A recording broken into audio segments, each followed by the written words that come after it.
Found this guy at a dumpster. I thought I'd ask him a few questions.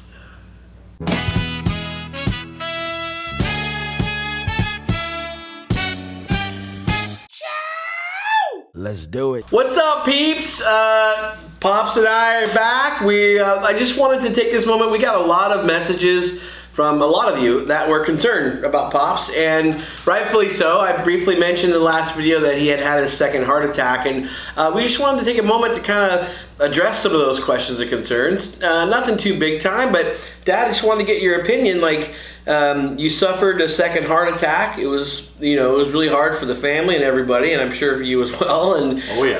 And kind of wanted to just give you an open opportunity to say like what it was like to go through that. Now that you're back playing disc golf, kind of walk us through some of that and just talk about how the experience went. Yeah, well, I'll talk about the two differences. I had the heart attack when I was 60. It was called the Widowmaker. Literally 99% of the people die from the Widowmaker because your heart explodes. Because of all the athletics I've done my whole life, my heart was in really good shape. Is the only reason I never died. So at that time, about 80% of the heart was dead. To this day, well, now it's a little worse, but at that time it was down to 80%, and my son got me into disc golf, and which I appreciate tremendously because it is fun, it's good exercise, you meet a lot of great people out there. And before it gets too far, let me just explain the dire circumstances Pops was in before that. He hasn't quite mentioned to you, but as he briefly said, he's been athletic all of his life, but he's done things from pole vaulting to baseball to go-karts, racing, he's done a lot of really, really cool sports, and baseball was his one love because he was able to play at his age bracket and compete really well and did really well for quite a long time. The problem was after he had this first heart attack, he was no longer to do that anymore, and he was getting depressed. He was like playing World of Warcraft online, and I was like, Dad, I'm not gonna let you go out like that. And EverQuest. Yeah, EverQuest. He had a couple things, and at the time, one of my good buddies who I disc golf with somehow talked his dad into coming to play, and so I knew I had a little fishing bait for Pops. So I was like, hey Dad, Doug's bringing his dad and he's going disc golfing. He's pretty good. I mean, he probably beat you, but if you came out and gave it a shot, you might be able to win. And Dad was like, what? Like his tail was wagging. He was super happy, and he got there, and of course, he beat the dog piss out of Doug's dad that day. What pissed me off so much about Dad is that it was like a month into him playing disc golf, and he hit his first ace. And at that point, I was playing disc golf for 10 years and never ace. And it's now been 14 years, and I still haven't friggin' ace, and Dad's got, yeah, whatever. Dad, okay. So anyway, I'll let you continue from there. Basically, they got me to the hospital in time. They went through my groin immediately. They didn't numb it. They just went in. So how's this work? You just feel my pulse? So what the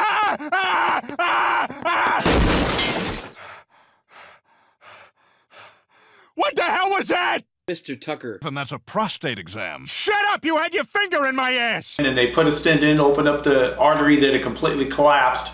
And 3 days later, they kicked me out of the hospital, say, go do what you were doing before. But at that time, I was benching over 365 pounds. I was big. I was like in really good shape. And once I told the doctor, by the way, can I still do all this? Because you said I could. And he goes, oh, hell no, you can't, nothing like that. So I had to give up martial arts because no contact, baseball, like I said, pole vaulting, there's things I've done that I could no longer do. And like he said, I was very depressed. Literally for the first probably 6 months, I didn't do anything. I played World of Warcraft, EverQuest, World of Tanks. I didn't leave the computer room. I got out of shape.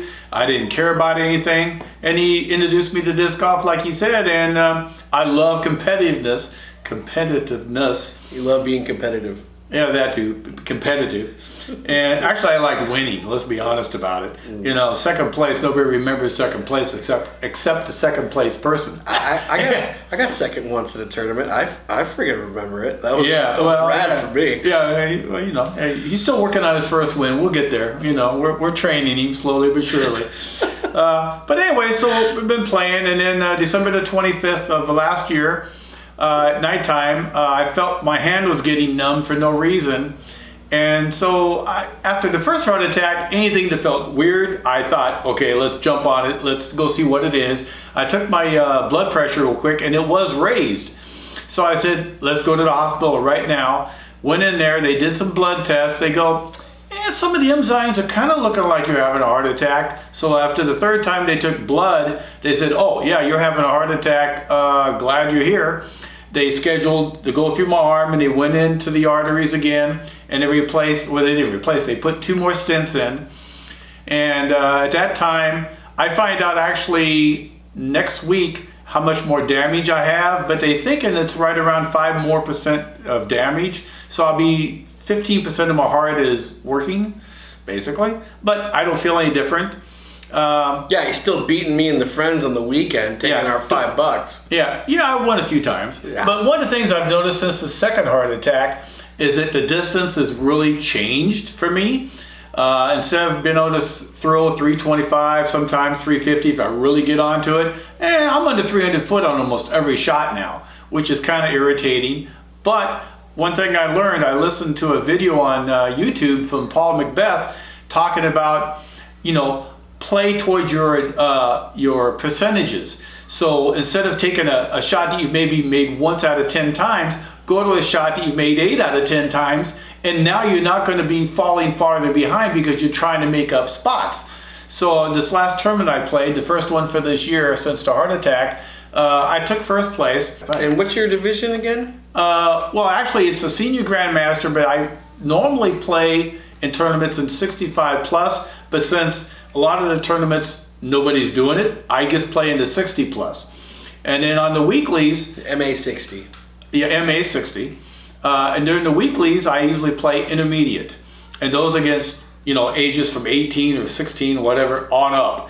Most of them are young. There's a couple people that are like maybe in their late 40s, early 50s, and I think right now I'm in third place in intermediate, which is doing okay. Again, I like the competition. It's just to have fun more than anything else. So when you came back to disc golf, I think because you had such an athletic background in history, would you say that was the main reason it was kind of easy for you to just kind of pick back up where you left off at? No, after the second heart attack, it was really hard. I noticed, like I said, when you're used to throwing a certain shot, and all of a sudden now it's not only is it not getting there, but the discs are now more overstable because I don't have the power. My whole bag is changing, literally. I've had to go to discs that I thought I would never throw because they're kind of, you know, beginner friendly. But because my arm is beginner friendly, I'm now shooting, quote unquote, so I'm having to go to discs I normally don't shoot. So I'm kind of like today I'm going out and practicing with another guy, Daryl. And we're going to practice different discs to see what really works for me if I could get my maximum distance. But the accuracy is the biggest issue. Because again, in any division, if you play consistent, you're going to win more than you lose. And what I mean by consistent, if you get a bogey, don't try to make a birdie back. Continue to play par, and if you have a chance for a birdie, take it. If you have the chance, but if there's a chance of it rolling away, don't take that chance.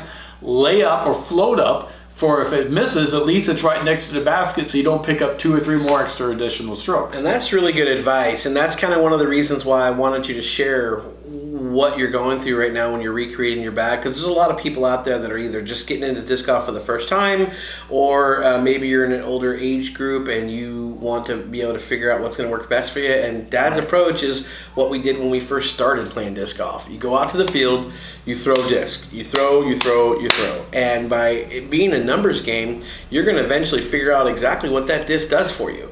And you know, finding out what's going to work for you.